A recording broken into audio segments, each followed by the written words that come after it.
Welcome to the Couch Scouts Podcast. We provide league-winning analysis, advice, and tools to help you dominate your league and build a dynasty. Scout, draft, win. Here's your host, Matt Cooper. Welcome to the Couch Scouts Podcast. I am your host, Matt Cooper. With me is my co-host, Matt Rupert. How you doing, my man? I am doing good.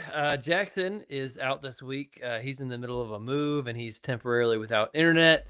So we're holding down the fort, but man, it feels good to have actual NFL football to talk about, right? Like, I mean, look, we want to keep producing content for you guys over the summer, of course, but it gets to a point when you don't have anything new to talk about that you feel like you're kind of recycling some stuff and it feels like it gets a little stale. But now, man, we got so many new things to talk about. I don't even know if we're gonna be able to fit it. So we should jump right into it. We got a lot of NFL action to break down tonight. We are switching gears to in-season content. We are focusing on some of the big stories and things we want to highlight from week one. A ton of stuff happened in week one. As always, you know, it's like everybody's got a plan until they get hit in the mouth, right? And that's kind of how week one of the NFL season feels to fantasy football players. Like all off season, you kind of got this picture in your mind of how you think it's going to go. And then week one always comes with some surprises. So yeah, it's going to be hard to narrow down some things, but we're going to talk about we got some fun topics to discuss. I think we've got a fair amount of things we're going to cover here on the main show. And then we've even got more week one topics that we'll cover on the bonus show. So let's get right into it. And our first week one question to discuss here, we're going to start with the number one overall pick, Cam Ward. Cam Ward had a tough assignment in week one, taking on the Denver Broncos. And, you know, fun fact, there have been 103 times since 2010 that a rookie has thrown more than 25 pass attempts and completed less than 50% of their passes.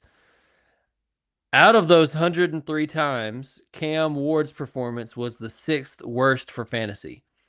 So shout out to Garrett. Garrett is our new staff member. He helped us make the show sheet and did some research. He's kind of our stats guy in the background. So shout out to Garrett for that fun fact. But what do you make of this debut, Rupert, for Cam Ward? I think it's exactly what we expected. Like, we really like his talent. Don't love the landing spot, and I'm just not high on him for his rookie season. I am high on him for the long term, and I think we pretty much saw that in his debut game. You see some of the flashes. He actually, I thought he looked good and natural from under center, operating with play action, hitting guys on like deep over routes on the far sideline. Like, you see the arm talent, but then you just see the offense just completely out of funk. And what I think I highlighted multiple times this offseason, I'm just not a believer in Brian Callahan. And that just showed up, you know, in earnest this week with him not challenging a play because he didn't know that the rules say that an elbow will count as 2 feet in. He got caught. Not great, Bob. Yeah. So I just don't think he's it. And unfortunately, I think Cam Ward's going to see a new head coach next year. So I think it's a potential like buy low opportunity. You just have to temper your expectations for his fantasy output this year. Yeah, I love what you had to say. And I love that we're kind of like starting with the stat from Garrett and then getting into like, what did we actually see on tape? Because we're film guys. And obviously we don't have enough eyeballs to watch every single game all weekend on a Sunday and then react to it on a Tuesday. But we have NFL Pro and we're able to go back and watch some of the condensed all 22 and that type of stuff. So yeah, we're going to try to give some film observations here. This is going to be kind of a player evaluation. What did we notice? Scouting kind of thing. I mean, that's our bread and butter. And then of course, with Skip and the Dynasty GM, we'll get into some more of the Dynasty strategy type of stuff. But yeah, I love the observations there of what you saw under center and on play action. And for me, yeah, I think you hit the nail on the head as far as like this was like okay, news alert, rookie quarterback played bad in his first ever NFL start against a tough defense. Um, these teams that have the 101 have the 101 for a reason. They're bad teams, and so a lot of times these rookies are walking into bad situations. And I think I read somewhere that Calvin Ridley dropped 5 passes. So like, yeah, that I mean, maybe he would have completed more than 50% of his passes and not even fit into this stat that Garrett presented at all had Calvin Ridley just caught the ones that hit him in the hands. So, um, yeah, you're going to have to be patient with Cam Ward for sure. Speaking of which, we know Calvin Ridley, sorry, can catch, but he had 5 drops, which is really uncharacteristic. Is this a buy low opportunity for him? Like, is he washed, or do you think he's still going to have a good season because they don't have anybody else to throw to? I definitely think it's a buy low opportunity. You can tell he's earning targets, which he's done throughout his entire career. And I don't think hands has really been an issue for him at all. So, like he's struggled with drops at times, but it's not like a systemic issue where he's body catching all the time. It could just be, first game jitters, back, concentration drops. But 5 is a lot in one game. That is a lot. No excuse. You're like, is he just not locked in? Does he not want to be there? Does he not care anymore? Yeah, it's weird. But yeah, I mean, like I thought the Tyler Lockett signing was a good signing for them because he's been a good player throughout his career, but 1 target, no catches, right? So like who is the wide receiver 2 there? Is it Alec Eomanor? Like we didn't really like his tape very much, and he's a day 3 pick. So they really are like pretty barren as far as pass catching options there. And uh I think Calvin Ridley, like he's by default just gonna, similar to like Tony Pollard. Like Tony Pollard's not really that good anymore, but he got 18 carries and a catch. So like just on volume alone, I think these guys are going to be usable pieces for fantasy. I mean, the number 2 pass catcher besides Ridley was Chigakonkwo with 3 catches for 19 yards. So,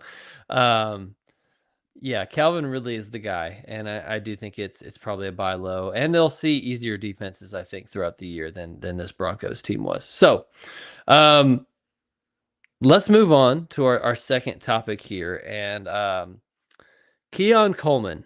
Okay, Keon Coleman had a somewhat disappointing rookie season, depending on what your expectations were for him. I actually thought he exceeded my expectations personally. I wasn't super high on him as a prospect. Dealt with some injury, but this week seemingly took the leap here in week 1. Is he in for a sophomore breakout? Because after this single game in 2025, Coleman already had amassed 27% of his 2024 reception total in one game, 20% of his yardage total in one game, which is kind of crazy numbers. And in my opinion, I think he looked pretty good doing it. So what's your reaction here for his dynasty value, Rupert? Yeah, I agree. Like all of us were pretty much out on Coleman, and it was mainly due to his route running, and he pretty much only won with acrobatic and contested catch situations. Luckily for him, he goes to a quarterback who's probably the best in the game at this point, with giving him those kind of situations where he can win consistently. And what was very encouraging, and I think, as us as couch guys, like we need to give him his flowers because we're seeing it on film now. He looked a lot better. I thought he looked a lot more explosive. So to me, it looks like he's done a lot of work in the offseason. Maybe trim it down a little bit because he does have a bigger frame to where he can be a little more explosive in and out of his cuts. What I saw on tape was on like comeback routes and sharp out routes, like being able to sink his hips like I just haven't seen before. So Props to Mhm. Coleman for really taking on that development. He doesn't look like an elite route runner. Like, make no Yep. mistake, he's not Loud McConkey out there, but I think he's improved enough to where I could be in on him at the right price. And my 2 redraft weeks, he's on waivers, so I put in some waiver ads for him, just Nice. to see what happens there. But I I do think he's a guy that I wouldn't go trade first for him at this point. But I think he's a guy, if you have him in your lineup, like, it looks like you can probably depend on him. I think I would trade a late first for him, and that's crazy Really. coming from me. I mean, like, he's young, he's talented, like he's showing signs of improvement. Like, to me, and I know it was like negative game script, and so they're playing from behind and they're throwing a lot of passes. Um, he was clearly the go-to guy. He had 11 targets in the game. Like, Josh Allen trusts him. I think what I saw that I liked the most was the chemistry he had with Josh Allen, like off script when the play broke down and Josh Allen's kind of in scramble mode. Like, consistently, Keon Coleman was presenting him an option on the sidelines, and Josh Allen was looking for his big body to, like, can I just put it up in the air or put it on his back shoulder? And so, yeah, I love what you said about, like, there's a lot of quarterbacks that Keon Coleman might not thrive with because they're too scared to, like, put it in a tight window or throw up a jump ball to him, and they're waiting to, like, see him open before they throw it. Josh Allen's not that guy. And so, even though the skill set is more limited in terms of release and route running, um, and I agree with you. There's clear improvement. Like, from when I watched the All 22 today from the Ravens game, and from what I saw in his tape as a college prospect, he looks twitchier, he looks more bursty, and it's still a limited route tree. It's like goes and comebacks and some posts, and he's not running every route in the route tree, but the routes that he is running, he's running them better, and he's creating enough separation to give Josh Allen a window to put it in, and then the ball skills are pretty phenomenal. He had one bad drop on a wide receiver screen, and aside from that, like, he made a lot of really difficult, contested catches, high points. Um, but yeah, so I think Coleman is a guy that, like, I was pretty out on, like you said, and now I'm willing to take an L on that and say, like, he looks pretty good, and I think he's going to be a usable wide receiver too, probably for fantasy. And he's young, and he's paired long term with Josh Allen. So, to me, that's worth a first. Now, am I going to go trade like a high first? No, but if I'm a contender, and honestly, in a lot of leagues, that's probably not going to get it done because the guy that got him probably spent, like, either a late first or an early second on him, and now he's showing signs of being this baller. So I don't even think you could get him for a first, but I would be willing to pay it if you could. So yeah, shout out Keon Coleman. He looked good. So our next question here, Justin Fields and Aaron Rodgers, they went off in an unexpected shootout. What was expected by many to be the ugliest game on the slate, and it's this 32-34 barn burner. Rodgers throws 4 touchdowns. Fields looked, I think, the best he's ever looked in the NFL. Is this a one-week wonder situation, or can we trust these quarterbacks going forward, Rupert? I think we can trust Rodgers, and we said in the offseason that it seems like at this point in his career, fitting into an Arthur Smith system where they rely on the run, the play action, um, hitting like deep crosses down the field, like that just caters to Rodgers' game so well. And it looked like this was a match made in heaven for late career Rodgers. And it's great for him to not have to carry the entire offense. They can scheme things, they can run run game, and Jonnu Smith lining up all over the field for them. Arthur Smith's best friend forever, Jonnu Smith. So I definitely think he's a guy that, if you still have him as like your QB3 or QB2 even, like locked and loaded, I think you can rely on him going forward. I agree that Fields looked the best I'd ever seen him. And what was most impressive, his throwing motion looked a lot more compact and had a much quicker release, which was encouraging because that was one of the things that really kind of held him back. He had a bit longer release, allowed defenders to get in on him or defensive backs to close because they could see him start his throwing motion. So it was encouraging, but I feel like I've been burned too many times with Fields where I think this is it. I'm going to have to see more games before I can fully trust it, but I do have a league where he's my QB2, and I don't have anything behind him but Anthony Richardson, unfortunately. So I have to rely on him, and I'm just going to have to hope and pray. Yeah, I mean, look, am I believing in him enough that like I want to go out and trade a bunch of picks to go acquire him? Because I think now he's a long-term guy, and he's, I'm not there yet. That like he needs to show me more to believe that he's going to have a long-term job and be a long-term starter in the NFL. That being said, I think a lot of people feel that way, and so there may still be a buy window on him. He's just 26 years old. We know the rushing upside that he has. I mean, just in this game alone, he had 12 carries for 48 yards and 2 rushing touchdowns. He completed over 72% of his passes, like was really efficient. They clearly schemed him the right way. Like he only threw 22 pass attempts. Like you don't need to have him standing back there trying to throw 40 passes. Get him those designed runs, which they did. And he wasn't holding the ball for a super long time, which historically has been kind of his Achilles heel. Is he just holds it and holds it and holds it, and he doesn't trust what he's seeing, and then he takes a bunch of sacks. He was only sacked one time. And people, we expected this Pittsburgh Steelers defense to be a tough defense. So I was impressed by what I saw.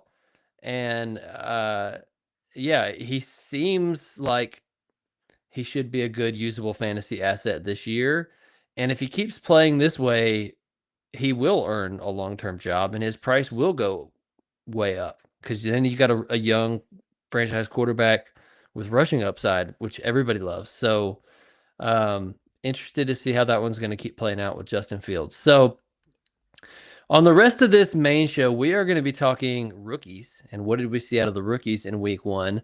But before we do that, wanted to take a quick break to let you know about the great opportunities that you have with CouchScouts.com. We've got tons of tools and resources and bonus advice. Even this week on the bonus show, right after we get off of this one, we're going to record a bonus show breaking down some pretty significant things from week 1 that we're not going to have time to get to on this show. And it's going to be just for our members, CouchScouts.com.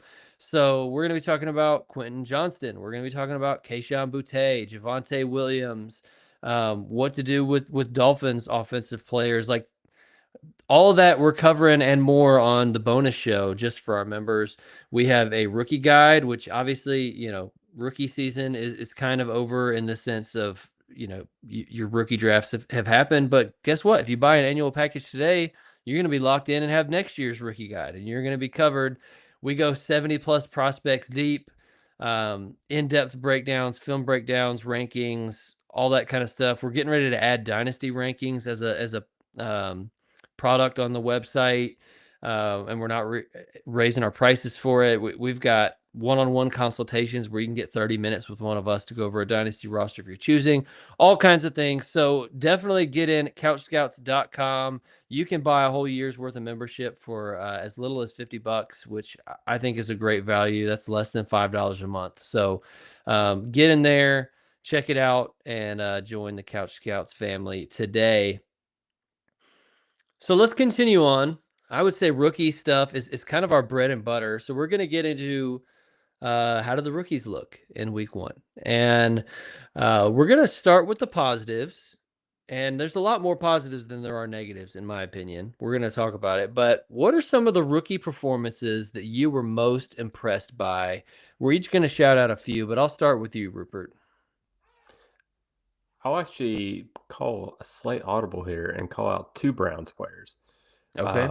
Dylan Sampson, I thought looked exactly like I saw on film. Just a jitterbug, so hard to bring down. He had 8 catches, and every time he caught the ball, it looked like he was going to break it for a touchdown because he just make the first 2 guys miss every time, no matter how condensed and tight the defenders were on him. He's just so much fun to watch. And I hope he's able to earn some more touches on the ground to really up his fantasy value, and I think he will going forward. But he for sure is going to get a lot of PPR action for some fantasy squads this year. And then Harold Fanning looked phenomenal, I thought. Earning a bunch of targets with Njoku still on the field. So I think as long as Joe Flacco's slinging it back there for them, he's going to be it looks like he's going to be a startable asset. Yeah, they kind of used Fannin like an H-back, which is helpful because Njoku's going to be on the field. And so we thought, well, if he's a tight end, he's going to be the backup tight end. And, maybe he'll be out there when they're running 2 tight end sets. But how reliable is that for fantasy? You need to kind of be out there more consistently. So, yeah, we thought you were going to have to be more patient with Fannin, and it looks, we'll see. It could still be like Isaiah Likely went off in week 1 of last year, and then he just disappeared the rest of the season. So we'll see, but he looked good, and he had a bigger role than we thought that he would have. And I totally agree with what you said about Dylan Sampson. Was one of my favorite tape watches of rookie season at just 20 years old. And I was disappointed that he went to the same team as Quinshon Judkins because I wanted him to go be a starter somewhere. And obviously now Judkins, they've signed him. He's getting back to practice this week. He's going to have some kind of role. Judkins has never been a very good receiving back. So I think that role seems like it's pretty firmly Dylan Sampson's, even after Judkins comes back to play. So it'll be interesting. Obviously, like 8 receptions is a lot. I don't know that we'll see that every week. But yeah, good start for Dylan Sampson. Good start for Harold Fannin.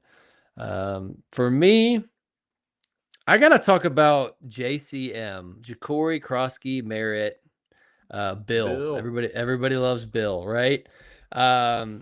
And all right, I went back and I watched the All-22, and he looked impressive as a runner. So I'm just going to come out here and say it. Like, I was down on him.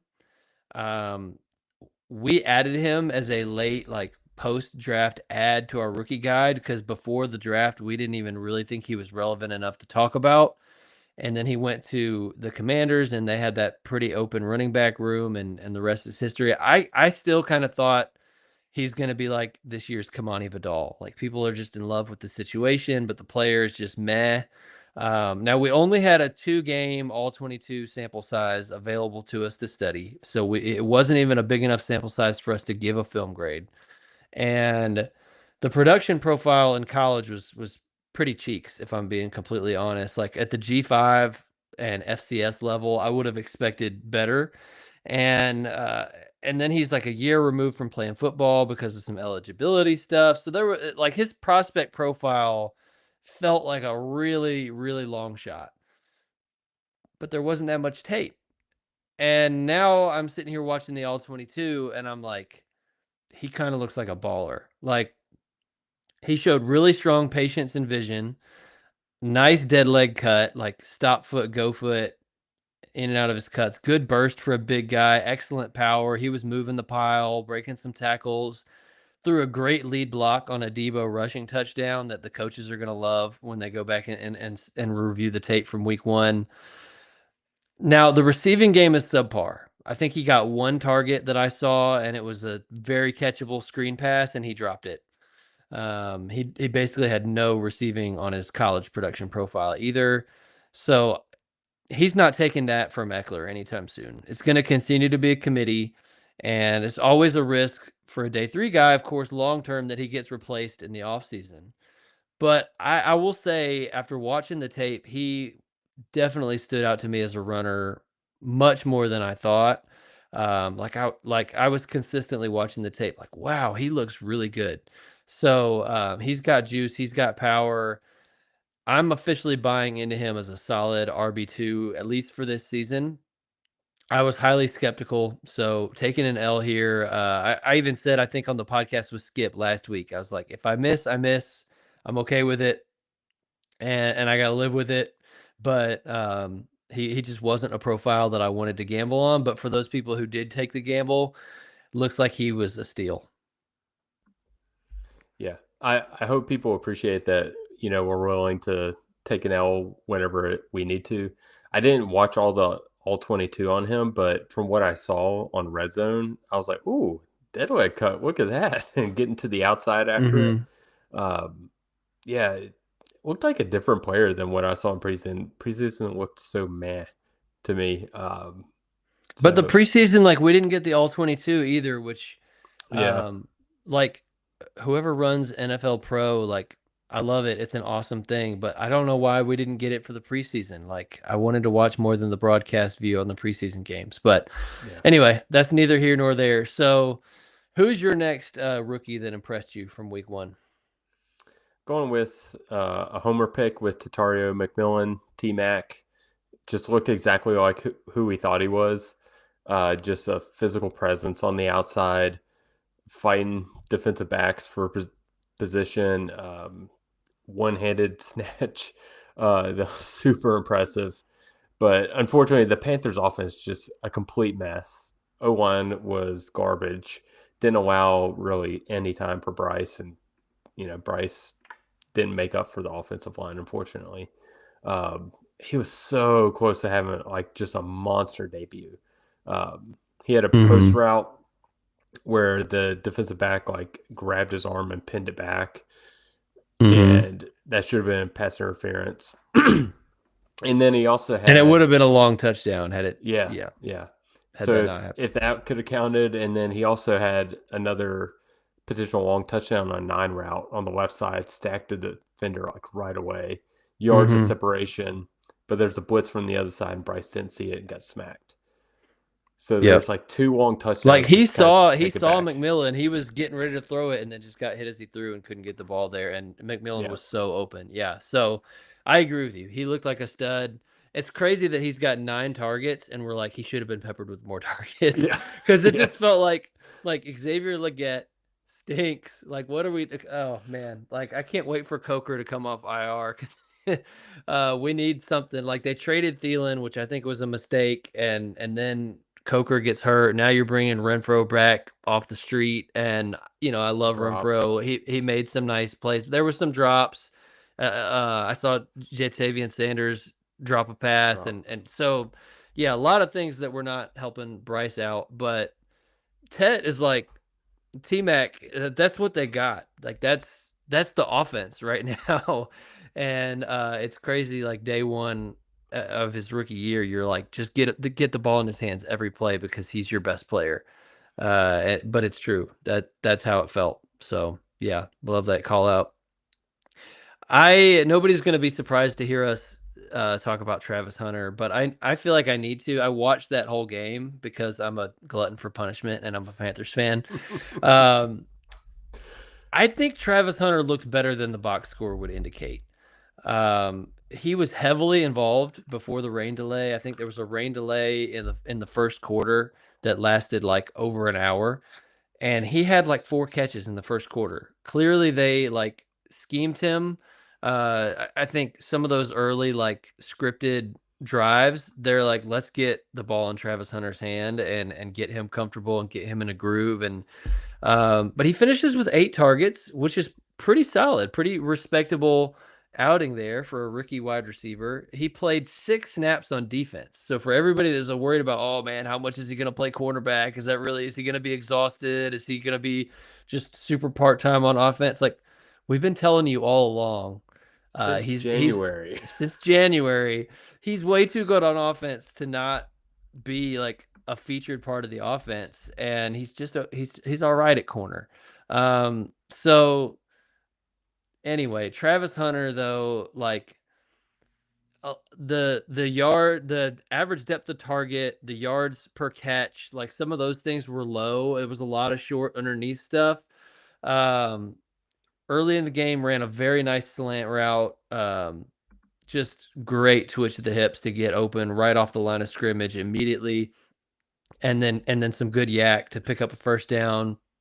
And late in the game, he did get behind the defense for what should have been a long touchdown, similar to what we said about McMillan, but underthrown by Trevor Lawrence, picked off by J.C. Horn, but clearly like Hunter was behind the defense. And I don't think anybody would have caught him if they would have just like I mean, it was crazy because J.C. Horn wasn't even defending Travis Hunter. He was defending somebody else, and he just had the instincts to like come off of his man, and he made this diving one-handed interception that was just insane. Filthy. And if Trevor Lawrence could have just gotten the ball over his fingertips, Travis Hunter was gone for like an 80-yard touchdown or something. I don't know how long it would have been, but I think it was 85. Yeah. So like, take that stat line of 6 catches for 33 yards and then make it a 7th catch, but add 85 yards and a touchdown. And all of a sudden you're like, oh, Travis Hunter, like stud debut, right? So yeah, I think if you're looking at the box score and you're like 33 yards, no touchdowns, don't worry about it. He's going to be fine. He's going to be usable this year. He's not just a long-term dynasty thing. Like he's going to be, especially just the more acclimated he gets, as the season goes on, I think he's going to be a stud before the end of the year. I'm still very confident in that. So Travis Hunter impressed me. Shocker. Couldn't agree What you more. got, Rupert? Speaking of studs, Emeka Ibuka, again, I would say he is who we thought he was, but maybe we're too low on Ibuka because he's not like the flashiest guy. Mm-hmm. We've had we had him as our wide receiver 3. Yeah. And the first 2 guys we just highlighted, like they impressed us in week 1. So it's like, it's hard to say we were too low on him. But he looks really good. Yeah. Just pros pro, like in the slot between 2 defenders, making tough catches, guys all around him. Yeah, he's going to be a great fantasy player this year. With Godwin's injury, it looks like he's not going to be. He's going to be out at least another month. Another month. So, yeah, I mean that was the thing. Like when he got drafted there, we thought you're going to have to be patient with him, and now it looks like you're not going to have to be. I mean, out of the 3 guys we've talked about, he had the best stat line. 4 catches, 67 yards, 2 touchdowns. He scored the most fantasy points. So, yeah, Ibuka looks like an immediate contributor on your fantasy roster, and long-term, just a stud. My last guy that I highlighted, Tyler Warren. Speaking of long-term studs, could he be on that Bowers-Laporta rookie trajectory where he just comes in right off the bat? I mean, shout out Skip Newton. He called this last week on our Couch GM podcast that this would happen, and I said I agreed with him, but I didn't call it out on our bold predictions show because it didn't feel bold enough. It's like, look, this guy could walk in and be the number 1 target, and guess what? He was. Warren caught 7 out of his 9 targets. 9 targets for a tight end first start. Pretty good. 76 yards, no touchdowns. His PFF receiving grade was 4th highest for tight ends with more than 2 targets. So any tight end that got more than 2 targets was eligible for this thing, and he got the 4th highest amongst all tight ends, not rookie tight ends, all tight ends. And he led the Colts in targets and receptions. Ran routes on 85% of his snaps. So I do need to give a shout out to Matt Hicks because Matt Hicks with the Rookie Big Board, he has great content, and I'm subscribed to his newsletter that he sends out, and he sent out a newsletter this morning with a lot of like really insightful stats and anecdotes, and a lot of these stats that I just read from Tyler Warren came straight from there. So I was already planning on talking about Tyler Warren, and he just kind of basically did my research for me. So shout out Matt Hicks. Thanks, Matt Hicks. But yeah. Another great Matt. Yeah, for sure. Love Matt Hicks. So Tyler Warren, though, I mean, you think about how dynasty managers react when a rookie tight end produces early. Like we saw it with Kyle Pitts his rookie year, and how out of control that hype train got. We saw it with Laporta. Like he immediately was elevated up to tight end 1 before the end of his rookie season in Dynasty, and was pretty expensive and hard to acquire, right? And then and he's kind of taken a step back with the emergence of Jameson Williams to an extent, but like still a really good Dynasty tight end. And then obviously Bowers last year. Like you can't buy Bowers. He's untouchable for most people, especially in any kind of tight end premium format. So there's just not that many elite tight ends. So when you get one that's young and looks like he's going to be elite for the next 10 years, it's just like absolute gold. And you look at the other guy, Colston Loveland, who we're going to talk about in a minute, that was also a top 15 NFL draft pick. And, he played 56% of his team snaps, had 2 catches for 16 yards. So, like, tight ends don't always produce right away.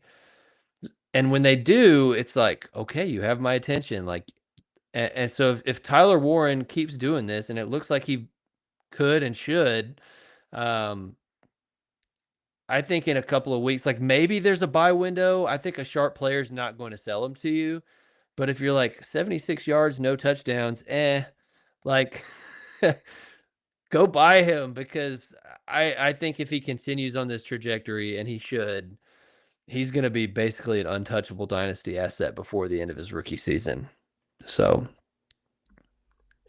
And what's most impressive is he did this with Daniel Jones. yeah, who looked really good, by the way. Had, maybe the best game of his career. Definitely the best game in a long time for him. Long time. Best game a Colts quarterback's had in a while. Yeah. So, at least for this week, it doesn't look like Anthony Richardson's getting his job back. Yeah, Tyler Warren looked like a stud, and honestly, like where you could get him in rookie drafts in the late first round looks like an absolute value and a steal right now. So, some people even got him in the second round. That might be more for like non-tight end premium leagues, but I definitely saw some leagues where he fell to round 2.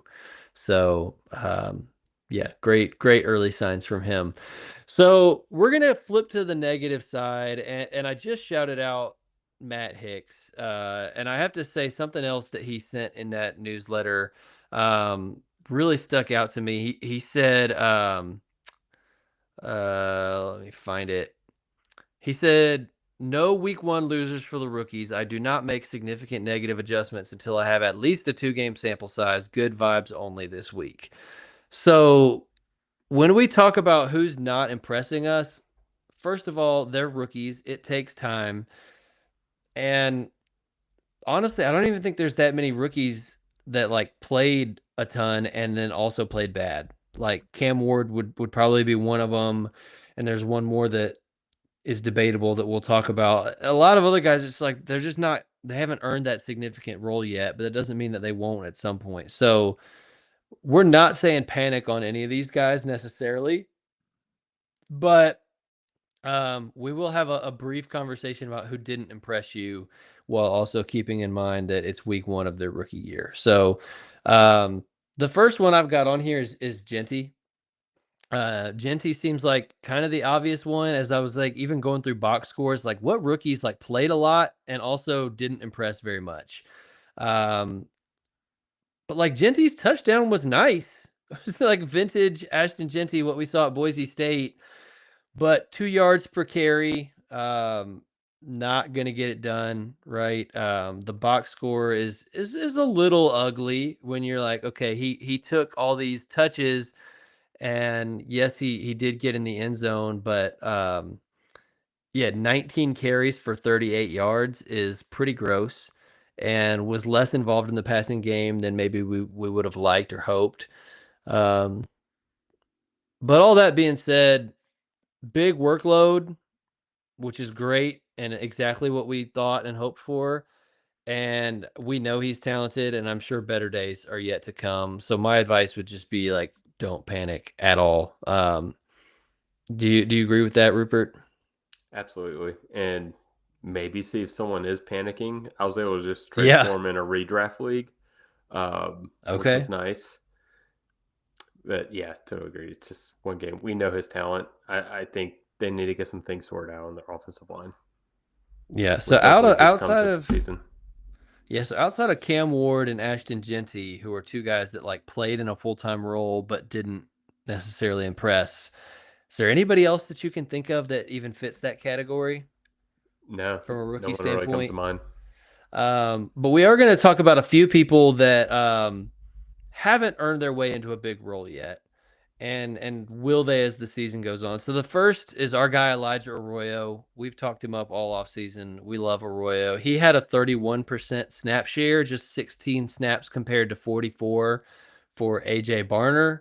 He's going to need to be a much more full-time player if he wants to be fantasy relevant, which we hope that he will be.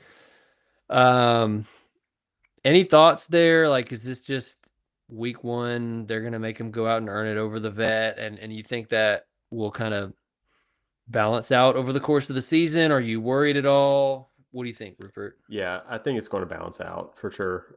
We know Barner's like a much better blocking tight end, and it seems like that was the route of the game plan this week. So I gotta imagine he's going to be getting a lot more shares as they evolve the offense going forward.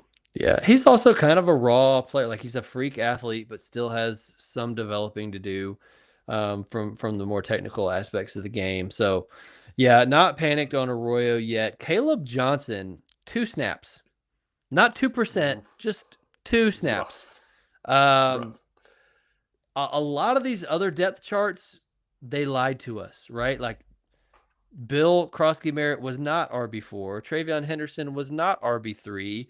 Like, a lot of these depth charts lied to us, but the Steelers were true to their word. Caleb Johnson was RB3. Jalen Warren, Kenneth Gainwell both had roles. Caleb Johnson did not. His value has always been based on volume. Like, he needs a lot of it, and I don't think it's coming. Do you think, like, this is just they're putting the rookie through his due, like he's got to earn his time or whatever, and by the end of the year he's the guy? Or does it kind of seem like at best he's going to be the 1B to Warren in a committee? Yeah, man, like, we know who Kenneth Gainwell is at this point. We know who Jalen Warren is at this point. They're not your bell cows. I gotta imagine they're eventually going to. But it is alarming just how little they did in week one with them. I mean, it's week one. We're not taking any victory laps. We've always been down on Caleb Johnson. Not earning more than 2 snaps when your competition is Jalen Warren and Kenneth Gainwell is very concerning. Matthew Golden played 48% of the snaps, which is, it's okay. My question is this a rookie earning his way into a bigger role? Or is this just how the Packers are going to operate? Like, they've got 6 different guys that they like to throw to, and they're just going to keep rotating them in and out, and it's just going to be like this all year. I think he'll get more, but like we've talked about all offseason, like, they just like to spread it around. So I can see his snap share going up, but I don't think he's going to end up being like a dominator from a targets perspective. Yeah. This is kind of what I thought would happen. Maybe not like 2 catches for 16 yards, but yeah, like a part-time player getting rotated in and out with like Dontavian Wicks and Romeo Doubs and Jaden Reed and Tucker Kraft and all these other guys.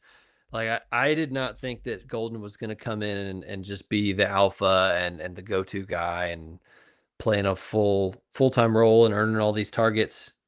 So we'll see if this continues or if, by the end of the year he's doing all those things. But I'll run through these last ones real quick because we're almost out of time, and really we're just noting like who didn't play as much as we hoped. So Colston Loveland played 56% of snaps. I talked about that. We knew Cole Kmet was going to be involved, but really for like a tight end to be what you want for fantasy, you want like 80% plus of snaps. So we need to see that go up for Colston Loveland over the course of the season. Luther Burden, 10 snaps. It seems like he's the odd man out. This is kind of what I expected. So I guess for those people that were like, DJ Moore's going to be the odd man out and Luther Burden's going to play the Amon-Ra role in the Ben Johnson offense. Sorry, it doesn't look like it. That's one I don't really expect to change. I think Luther Burden's going to continue, at least for this season. Like, DJ Moore's got that role on lockdown. Unless DJ Moore gets traded or something, Luther Burden's going to be very limited involvement. And then last one I'll call out is Trey Harris. 1 snap.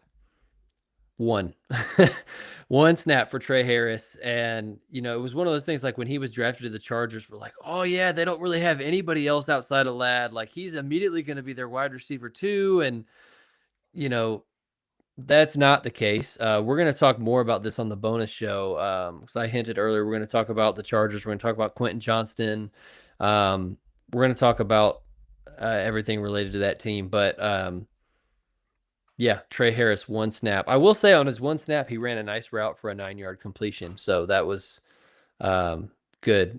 But Yeah, he worked less fast. involvement than anybody would have thought, I think. Safe to say that. So, Agreed.